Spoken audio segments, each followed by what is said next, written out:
الحمد لله رب العالمين وبه نستعين على امور الدنيا والدين والصلاه والسلام على اشرف الانبياء والمرسلين سيدنا ومولانا محمد وعلى اله وصحبه اجمعين اما بعد. Kita bersyukur atas kehadirat Allah Subhanahu wa taala yang telah menyebabkan kita kenikmatan, nikmat sehat, nikmat iman, nikmat Islam, dan dengan nikmat kesempatan yang alhamdulillah dengan nikmat kesempatan itu kita bisa manfaatkan dengan melaksanakan ibadah salat subuh berjamaah. Salawat dan salam semoga tercurahkan kepada junjungan Nabi kita Nabi Muhammad Sallallahu Alaihi Wasallam, pada keluarganya, sahabatnya dan tak lupa kepada kita selaku umatnya yang terus mengharapkan syafaatnya dan mudah-mudahan kita mendapatkan syafaatnya di yaumil akhir kelak. Amin ya Allah ya rabbal alamin. Jemaah rahimahumullah, ini sudah disampaikan pada kesempatan kali ini terkait dengan Al-Quran. Kalau bahasa sekarang mengkampanyekan Al-Quran, karena sekarang hari ini kalau menurut Kiai Haji Afifuddin Bunyadi, seorang mufasir dari Jombang, dia mengatakan Nuzulul Quran atau turunnya Al-Quran ke tahap ketiga itu belum selesai. Kalau tahap pertama itu yang bermaksud itu Baitul Izzah, dari Baitul Izzah ke pertama sampai kepada Nabi Muhammad yang melalui perantaraan malaikat Jibril. Kemudian beliau mengatakan bahwa ketiga itu belum selesai, belum sampai kepada para umat. Nazalah di Quran, pada situ mengatakan bahwa punya Al-Quran yang disampaikan oleh malaikat Jibril kepada Nabi Muhammad, kepada hatinya Nabi Muhammad, itu belum selesai pada umat. Apa ciri-cirinya? Saat ini banyak orang baca tapi belum bisa mengaplikasikan apa yang isi kandungan Al-Quran. Jemaah rahimahumullah, ketika Nabi Muhammad Sallallahu Alaihi Wasallam mendapatkan wahyu dari Allah, kemuliaan Nabi Muhammad terletak pada Al-Quran, karena Al-Quran merupakan kalam Allah.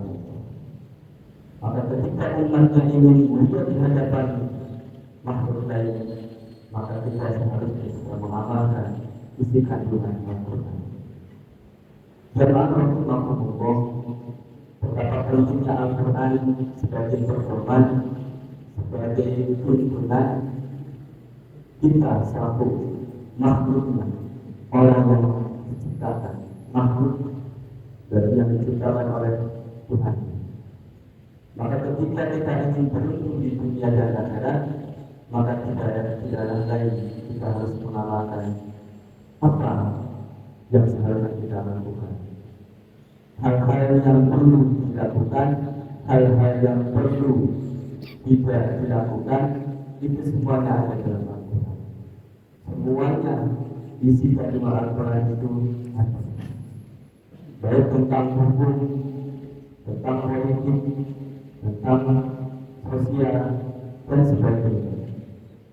Itu menjadi rujukan.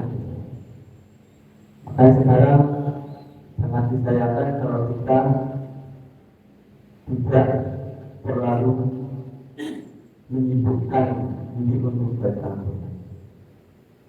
Minimal kita membaca,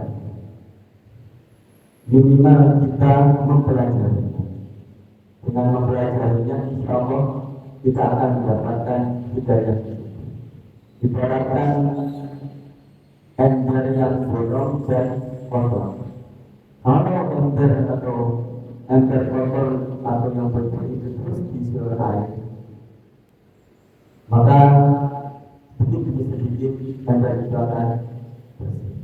Begitupun dengan kita yang masih tahapannya tadi, yang masih dalam membaca, mempelajarinya, Insya Allah, kalau kita terus mengamalkannya, kalau kita terus membacanya, maka hati kita akan dibersihkan oleh Allah, akan dihindarkan dari sifat-sifat kebencian kita, sifat-sifat kekotoran kita, sifat-sifat hal-hal yang menjadi penghalang kita untuk melakukan kebaikan.